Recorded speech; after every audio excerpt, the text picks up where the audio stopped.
the Americans are on the verge of launching a surprise attack. Ramada is one of the most perilous places for US soldiers, many of whom are slaughtered here, almost on a daily basis. Sergeant Orlando from the 1st Infantry knows this as well as anyone. When we first got here, everyone was glad. They all thanked us. It was good America, good America. A lot's changed since then. People speak their mind a little more freely. We're not so good all the time. Some people don't like us and they'll tell us now, and some people attack us now.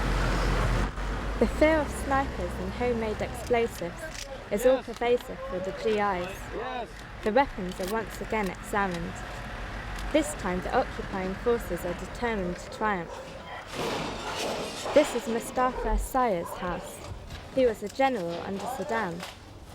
These days he is reported to be organising the resistance, and so his brother has betrayed him to the Americans for a large sum. US troops stormed the house.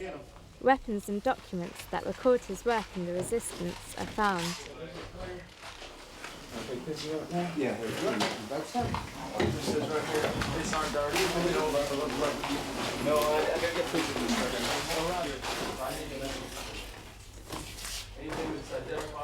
The general, however, is not in the house. Only a photograph of the inhabitant confirms to the GIs that the correct house has been searched. The documents and weapons are seized as proof. Commander of this mission is Captain Robin Size. He thanks his youthful troops for the slickness of the operation. That's when you go blackout drive. Tonight's mission was very successful. One, because we brought everybody back. Two, we got a link to the guy, target we were after. He was not home tonight. I think we hit the target a little too early. Had to do it over again. The only thing I'd do is hit it a little bit later. I think he would have been home. We have a target. We have his son. We detained him. We'll question him. The past has shown us the history that when we detain a son, a mature son, that the father normally comes to the gate to talk. Why did you get my son? That time, he doesn't know that he's the target. That time, we detain him, and it's a successful mission at that time. Camp Junction City in Ramada. This was the former barracks of Saddam's Fedayeen forces. It serves almost 1,400 soldiers of the 1st US Infantry as their place of residence for the next few months. Exactly how long they will remain here, nobody knows. Second Lieutenant Kevin Morgan musters his troops for the next deployment. This commences with a prayer. And give us deliverance over them, Father. Lord, we pray you bring us safely back this evening. These things we ask in your Son's holy and powerful name. Amen. Amen. All right. Give me a combo check. 395. This is a patrol in the roads of Ramadi. For the Kansas-bred soldiers, constant danger has become the routine. A fatal attack might occur at any time. Over 350 US soldiers in Iraq have been killed in attacks that took place after the war. A few days ago, there was an essay on this armoured jeep, and 3 of this troop's soldiers sustained heavy injuries. First Sergeant Jeff Garden was inside, but luckily he managed to escape unharmed. Well, you always have to be on your guard when you come out. Anytime you come outside of the wire, you really have to be very aware of your surroundings.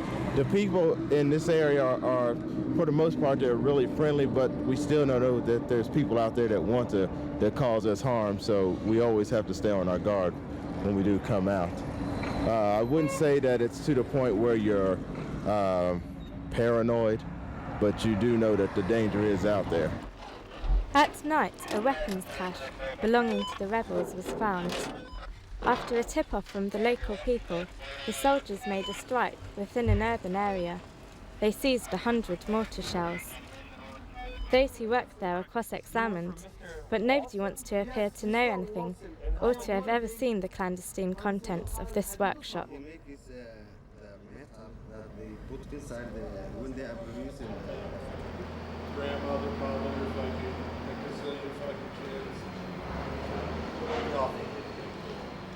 mostly artillery rounds, mortar rounds, TNT, other explosives, blasting caps. So that's what they found in there. And on further investigation over here behind you, there's a hole in the ground where we opened up the hole and found more explosives down there. I'll be glad to show you that. The rebels had attempted to camouflage the hiding place with a motorcar tyre. This was the center of the bee's nest right here. All the bees are gone right now, and now we're finding out where they were storing all the honey. So we are now finding, again, all the cache locations in this area. Second Lieutenant Morgan's troop tried to forge contacts with the local population. Morgan struggles to communicate with the people, aided by a translator. There are Fedayeen and bad people here. أقول لك في هواية فدائيين موجودين في المنطقة هذه. لا ما عندي. مجاهدين. There are. في. لا. Proven. يعني بهالمنطقة؟ Yeah. لا. لا ما موجودة. في يعني في. Mash. It's true, I'm not lying. بقول لك هو احنا ما نقول لك احنا عندنا حقائق وعندنا معتقلين من المنطقة هذه بعد. عندكم معتقلين؟ بأسلحتهم كل الأشياء اللي يسوونها بعد. So for the protection. في بعد. No one knows anything. The constant threat of resistance fighters hangs heavy over the troops. Lieutenant Morgan tries to get help from the local kids. تريد تساعدنا وتساعد شعبك. Like I said, you're a smart kid and you know things.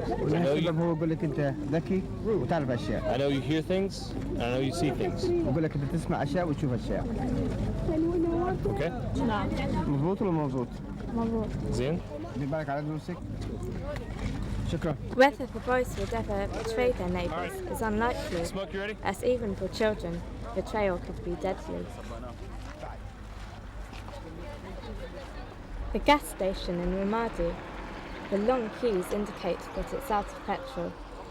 Since the official end of the war in May, the Americans have largely failed to restore supplies to the oil-rich land. The black marketeers at the side of the road are making a killing. The US have now launched Operation Siphon against the oil hawkers.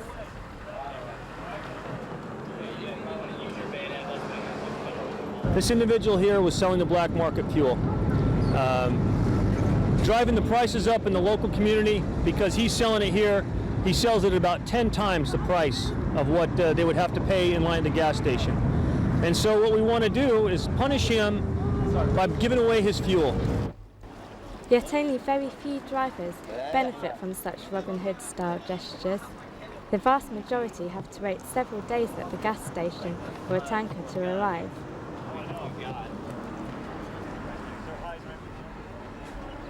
The GIs make a safe return to the barracks, and another day in Iraq rolls to a close.